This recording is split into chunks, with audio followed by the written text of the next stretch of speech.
Hey guys, it's Heath from the History Seekers. Welcome back to another edition. Back here with my good friend Steve Phillips and his nephew Barry Hocutt. They found some incredible relics over the years, and they're going to tell us a little bit more about them. I asked Heath to come and make some, I want sort of educational videos. We're going to do a little series of them. Barry and I, we've been relic hunting since Barry was 13 years old, and diving, and some of our stuff's found on land, some underwater. But we got a lot of stuff, and some of it, the so-called experts misidentify, and since all they did was study in books, and figure that's all there is to it.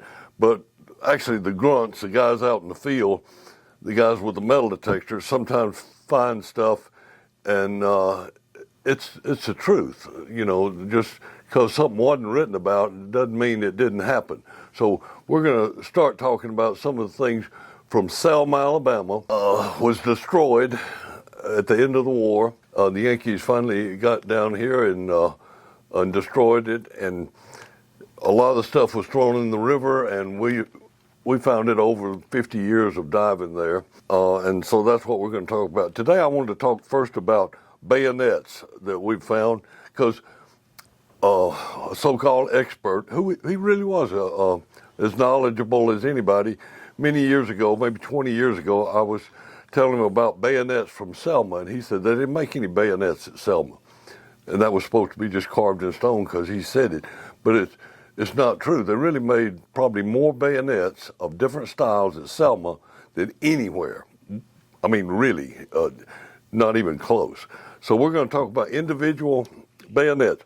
I think I'll start out with the one that's everybody always finds the most interesting, which is one day I was diving and I found this, and it's the only one of this exact style ever found. 2 feet away from it was this double-barrel shotgun, and this is a bayonet for a double-barrel shotgun.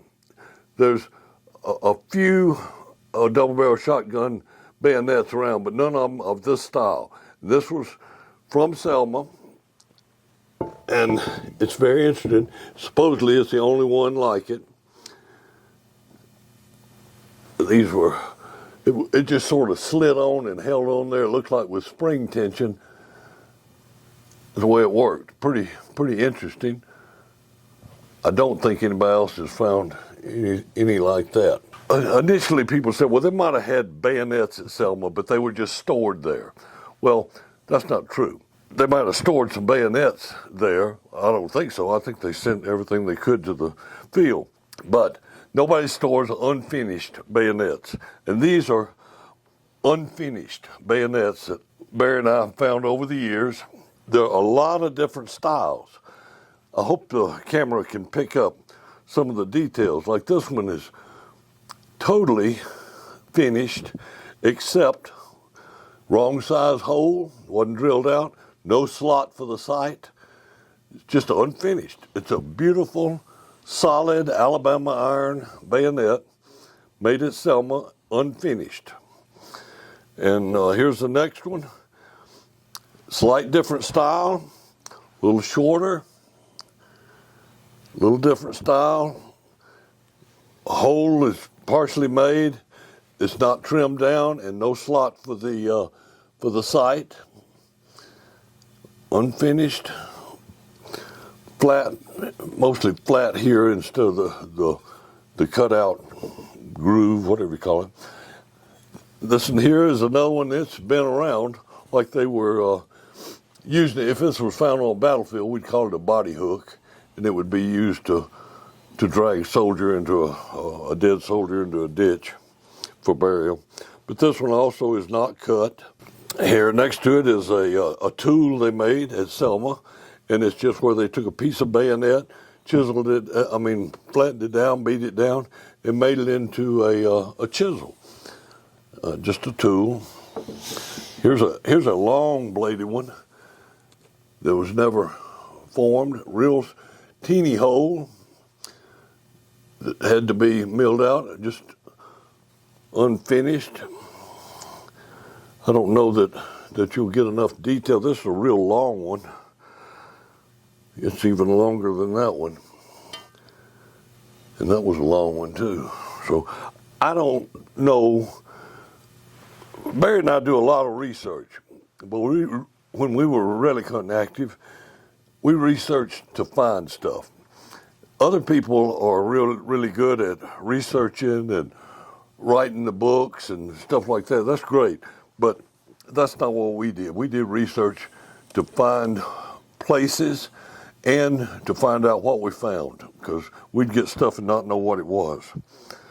Isn't that a pretty one, Barry? We still have a lot of stuff that we don't have any idea what it is. Lots of it.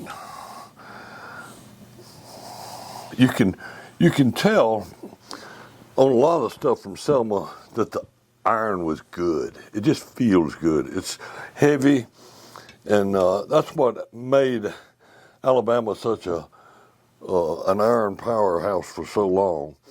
Here's another one, very similar. None of these have any kind of markings or numbers on them. Just different lengths, different. Somebody knows about bayonets. I'd love to have them give their opinions. Here's another one. The groove sort of starts right here. Oh, let's see. Yeah, that's like that other one was. Here's another one that was cut off. This one was never. You can see where some sort of snips or something cut right there and cut that off. And then this is several of this. You found some of these too. I have some of those. And I think, aren't they called a Cooking Brother? And everybody says, well, they weren't made at Selma. Yes, they were, because we got them in the stages. I'm not saying they were only made at Selma. They weren't. They were made at other places too, just like a lot of belt buckles that we'll be getting to later. But they made these at Selma in different styles. There's this one, and then here's one here. And the fire actually melted when it was destroyed. A lot of the stuff, this you see fire damage on it. And what's that one there, Barry? That's another one just like you were talking about. Yeah. And see, that's where they were making the blade.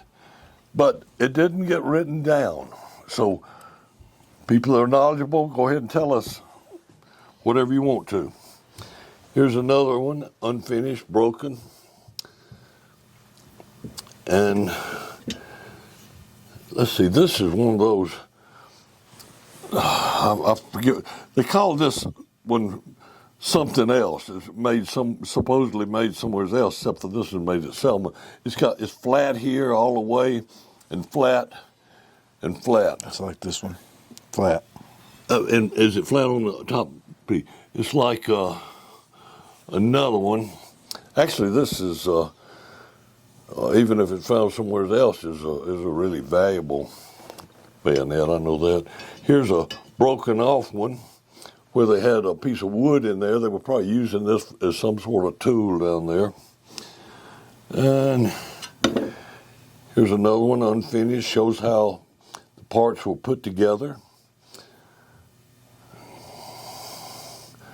I know nothing about bayonets. I have a lot of guns, a lot of bayonets, but I don't know about them and don't claim to.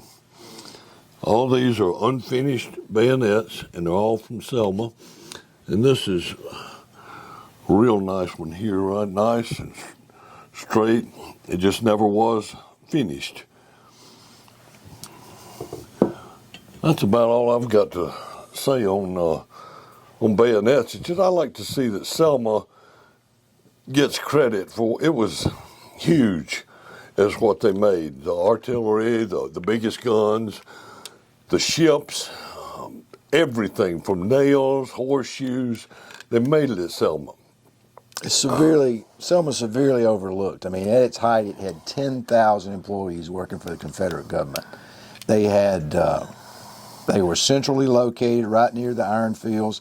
They had rail lines that were going to the Trans-Mississippi. They had rail lines going to Atlanta. Of course, they were on the river, go to Mobile, right down the river and everything. It was huge. They built Confederate ships there. The Army and the Navy and everybody had an armory or a facility there. And just the wide variety of items that we found over the years.